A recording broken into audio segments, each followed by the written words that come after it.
Бишкек-Ош унаа жолунун 460-чакырымында 3 унаа кагышып 8 адам каза болду. Билдирмеге караганда 20-июлда болжол менен таңкы саат 6-ларда Ташкөмүр шаарында оор жүк ташуучу MAN унаасы менен Honda Step жана Honda Odyssey унаалары кагышкан. Жол кырсыгынан 8 адам каза болуп, 3 киши оор жаракат алган. Honda Odyssey унаасында 6, оор жүк ташуучу MAN унаасында 2 адам болгон. Алардын абалы канааттандырарлык. Ал эми Honda Step унаасында 9 адам болгон. Алардын 8-и ошол жерде каза болуп, айдоочусу Шамалдысай шаардык ооруканасына тез жардам менен жөнөтүлгөн. Абалы оор деп айтылат маалыматта. Окуя болгон жерге өзгөчө кырдаалдар министрлигинин 8 куткаруучусу жана милиция тартылып, машинага кыпчылып калган адамдарды чыгарышкан. Ысык көл районунун Ананьево айылында май куючу жайдагы газ баллондорунун жарылышынан жабыркаган 2 киши өзүнө келе баштады. Бул тууралуу Саламаттык сактоо министрлигинин маалымат кызматы билдирди. Учурда Бишкек шаардык травматология жана ортопедия илим изилдөө борборунун жандандыруу бөлүмүндө 2, дагы 2 киши күйүк бөлүмдө дарыланууда. Эскерте кетсек, кырсык 19-июнда Ананьево айылында май куючу жайда болгон. Анын кесепетинен 52 жаштагы эркек киши жана анын 10 жаштагы баласы каза таап, 8 адам ооруканага жеткирилген. Алардын бири 22-июндун таңында көз жумган. 23-июнь күнү бейтаптар Бишкектеги күйүк борборуна алып келинип, 6 күндөн кийин күйүк алган дагы бир киши каза болгон.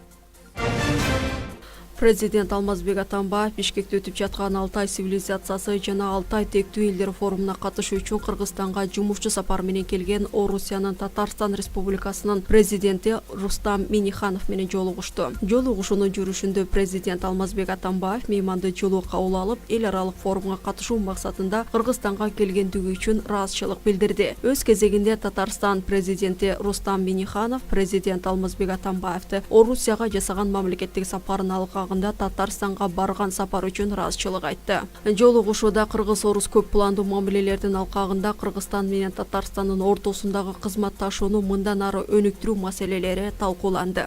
Рустам Нургалиевич, кош келипсиз Кыргызстанга. Биз абдан сүйүнүчтөбүз. Абдан жакшы болду келгениңиз, катышканыңыз. Сөзүңүздү да абдан жакшы айтып койдуңар. Рахмат сиздерге. Рахмат.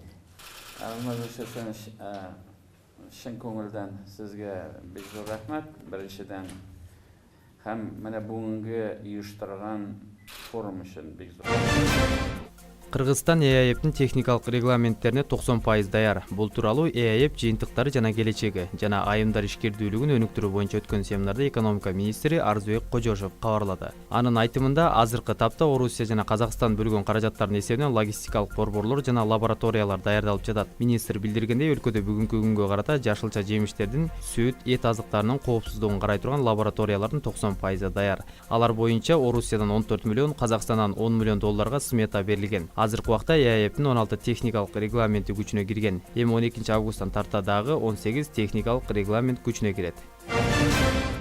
Ош облусунун Өзгөн районунун Зергер жана Жалпакташ айылдык аймактарындагы жер көчкүнүн кесепетине жабыр тарткандарга 7 жеке турак үйдү куруп берүү үчүн президенттик социалдык коргоо жана колдоо фондунан 10 миллион 490 миң 900 сом бөлүнүп берилди. Президенттик аппараттын маалымат саясат бөлүмү билдиргендей, бул жардам өзгөчө кырдаалдар министрлигине финансылык колдоо көрсөтүү үчүн берилди. Мамлекет башчысынын турак жай курууга каражат бөлүү тууралуу чечими жаратылыш кырсыгынан үйлөрү жабыр тарткан үй бүлөлөрдүн оор материалдык абалын эске алуу менен кабыл алынган.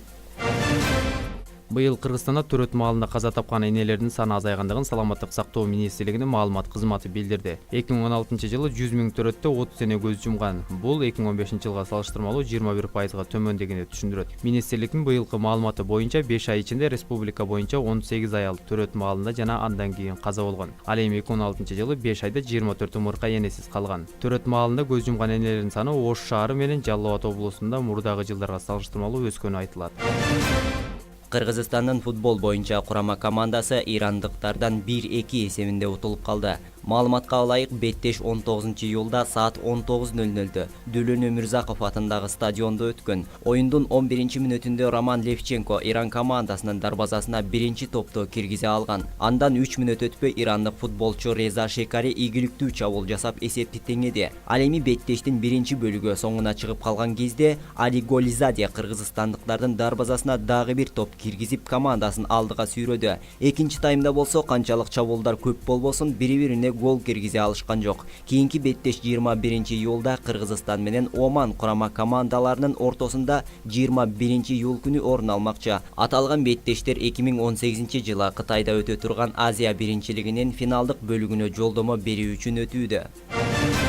20-июлдан 23-июлга чейин Бангкок шаарында грек-рим күрөшү боюнча кыздар арасында күрөш боюнча Азия биринчилиги өтөт. Мелдешке өлкө намызын 26 спортчу коргойт. Алардын 20сы эркек балдар жана 6 кыздар арасында күч сынашат. Жалпы чемпионатка Кыргызстандын атынан 35 адамдан турган делегация барат.